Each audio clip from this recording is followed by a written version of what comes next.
Hello everyone, আসসালামু আলাইকুম। সবাই কেমন আছেন? আলহামদুলিল্লাহ আমি ভালোই আছি, কিন্তু একটু ঠান্ডা জ্বর। যাই হোক, আজকে হচ্ছে রোজা 6টা।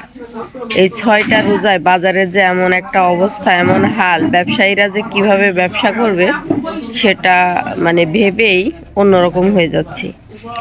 যে বাজারে কোনো লোকজন নাই, মানে কিছুই বুঝলাম না। এবার যে ব্যবসা কি হবে তা অবশ্য জানি না, কিন্তু আগের বছরের ছাড়াও কিন্তু এই বছর খুবই খারাপ। সবাই বলছিল যে আলহামদুলিল্লাহ এই বছর ভালো ব্যবসা হবে ভোটের পরে, কিন্তু এত খারাপ হবে সেটা অবশ্য জানতাম না।